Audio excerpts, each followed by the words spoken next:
Well, howdy there, Internet people. It's Bo again. So, today we're going to talk about whether or not something worked and why you have people who you would think would be in favor of it and saying that it would work, saying that it doesn't. And we're going to go through it. Now, I know a lot of people already have preconceived notions of this particular piece of legislation. And as soon as I start talking, you're going to want to throw statistics up. Hold them till the end, please. Okay, so here's the message. I just saw somebody say we need to ban all semi-auto rifles because the assault weapons ban didn't work. I thought that was just a gun nut talking point. How did it not work? There are three types of people in the world when it comes to guns: pro-gun, anti-gun, and those who understand how firearms work. If you understand how firearms work, you know there is no way that the assault weapons ban was successful. Like I said, I know you've got your studies. Just wait. To really grasp this, you have to understand what the assault weapons ban did and did not do. So, let's start with what it didn't do. It didn't take anything off the street. Okay, so every assault weapon, every AR, every AK that was there in 93, well, it was there in 94 and 95 and 96, all right? So if the prevalence of these types of weapons, if that had something to do with the frequency of incidents, well, you would expect it to run flat, which is kind of what it did, right? It actually trended down a little bit. The problem comes in when you have to explain the hundreds of thousands of new ARs that were sold during the ban. New ones, new production. The assault weapons ban did not stop production of the AR platform. It did not stop production of the AK platform or any of the other ones. The assault weapons ban regulated firearms based on cosmetic accessories, basically. So, your standard AR has a flash suppressor, a bayonet lug, and then many have a telescoping stock. Those were three features that were listed in the assault weapons ban as things that if a semi-automatic rifle had these, well, then it was an assault weapon. So what did they do? They removed those features. No longer had a telescoping stock, didn't have a flash suppressor, and it didn't have a bayonet lug. But the rifle itself, the receiver, everything else was still there. It's a weapon with the exact same firepower, takes the same magazines, fires just as quickly, was still being sold. To drive the point home, go to Google and type in AR pre-ban versus VS post-ban and click images. What you're going to get is a series of images that have two pictures.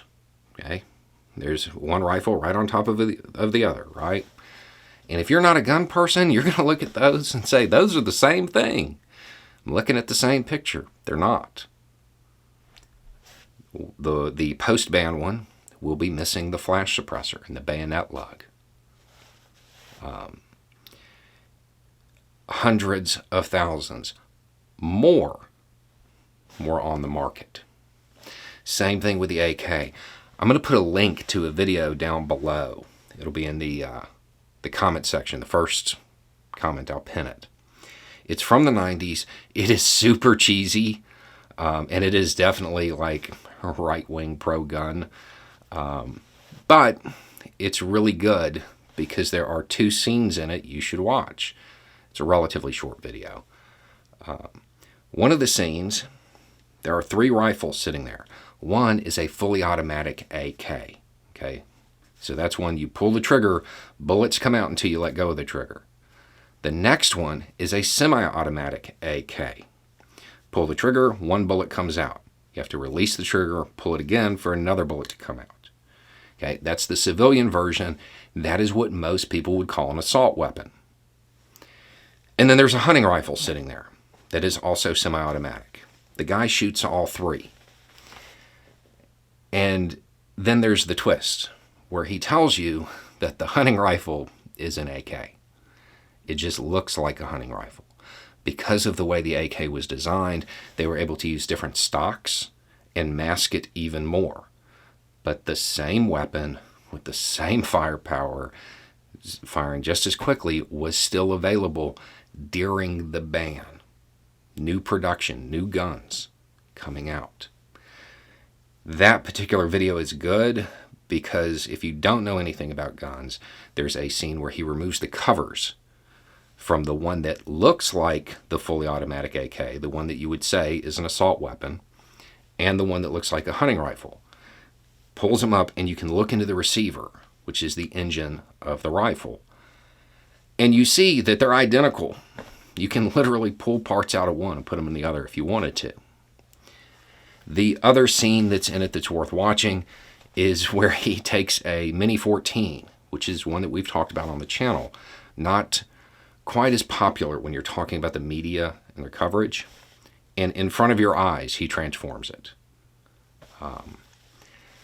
So, because of that, because of the fact that there were more guns, hundreds of thousands of more guns of this type on the market during the ban, I don't know that anybody wants to say that there is a causative relationship between the increase or decrease of incidents.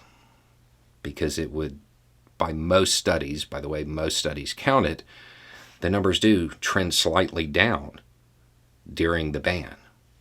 That would imply that more guns means less shootings.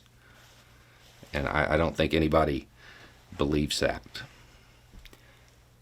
Okay, so that's before the ban. During the ban. What about after the ban? Huge spike in production. Massive. Like it is unreal. So there's a couple years where it's normal, and then I want to say it starts in 2007, but it really heats up 2008, 2009 when Obama got elected. The numbers just shoot through the roof of production of rifles. And then you see spikes that occur in 2012, 2016. I'm willing to bet there will be one in 2020 as well, because it's a political thing. I am certain that right now the sales of ARs are through the roof. People are out there buying them left and right because of what just happened. And the concern is that there's going to be legislation against it. So you have a whole bunch of new ones entering the market right now. Now, the question here is why did this happen, right? Why was there this giant spike right afterward?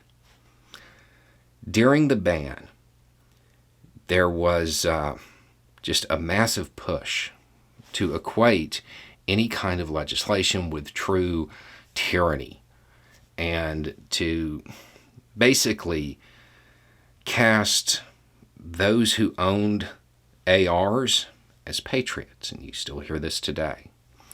When I talk about the toxic gun culture, it started during the ban. Some would say because of the ban. I don't know that I believe that. I think the ban was a catalyst, and gun rights groups used it to push a bunch of bad propaganda. So it increased in popularity because of the ban. So a whole bunch of people started buying more and more and more. When you look at the production of the rifles, it just shoots up about 4 years after the ban ends.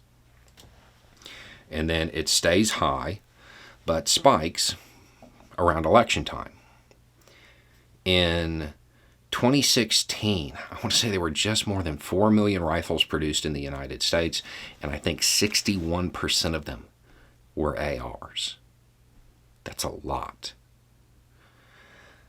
Okay, so as far as those statistics that you were going to post, it's Ben & Jerry's.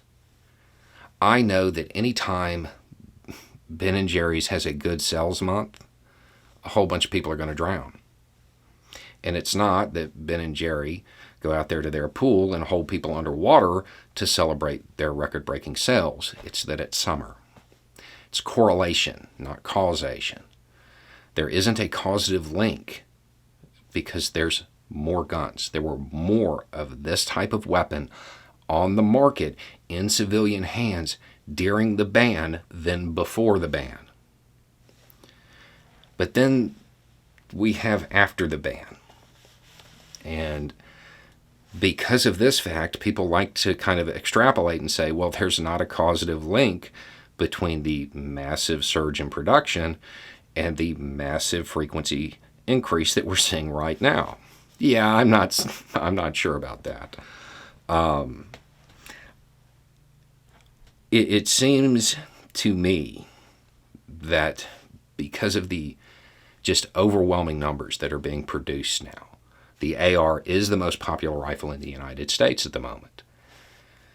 They're in a lot of homes, and they're in a lot of places, and in a lot of hands of people that probably wouldn't have had them back in the 80s and 90s.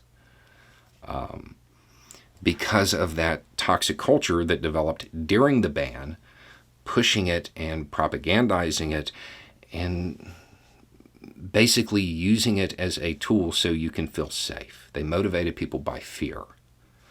And every time people talk about banning it, they go out and buy more. Why? For the same reason Republicans all have My Pillow. They're doing it to own the libs.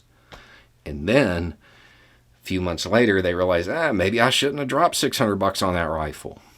And it enters the secondary market. I can't say that what's happening now isn't causative. I can't say that it is. My gut tells me that it's a piece of a larger issue involving increased use of social media, a lot of fear-mongering, people falling into echo chambers and stuff like that, and it's all working together to create the situation that we have right now. I don't think that this is a single issue type thing. I think there are more factors to this than people want to admit. So that's my gut, though. The stuff during the ban and before, that's hard data. You can look all that up. But afterward, we see a giant increase. And it does kind of track with a pretty substantial increase in frequency.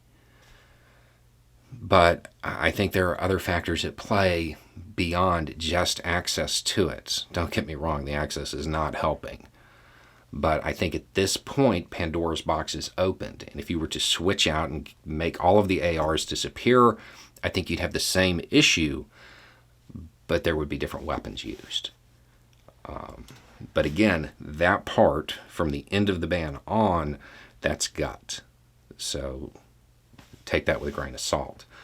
But this is why you have people on all ends of this discussion.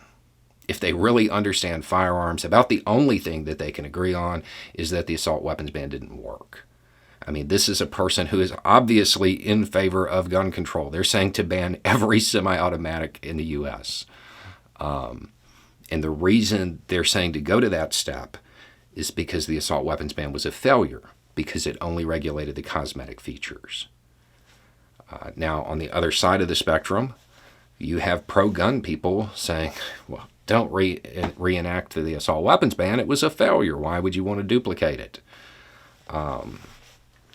So that's about the only thing that you're going to have pro-gun, anti-gun, people who understand firearms actually agree on, is that this didn't work. No matter what metric you're using, it didn't work. Your statistics are all based on correlation. In fact, most of them say correlative. I have yet to see anything that attempts to show a causal relationship. And it's been a long time. You would think with as much money as in the lobbying for this, you'd probably see one by now. But you can't, because if you get into the causal aspects of it, you have to admit that there were more of them on the street that were low, intermediate power, box magazine fed semi-automatic rifles that were used. Some of the studies that get cited are kind of intentionally misleading because they say, well, it wasn't an assault weapon used during the ban, even though it was an AR. It was just missing the flash suppressor and bayonet lug, telescoping stock, so it didn't fit the legal definition of an assault weapon. I've only seen a couple that go that route. That to me is like super shady. So that's your answer. How did it not work? It didn't actually stop the type of weapon that people think it stopped from going onto the street. There were more during the ban than before. Anyway, it's just a thought. Y'all have a good day.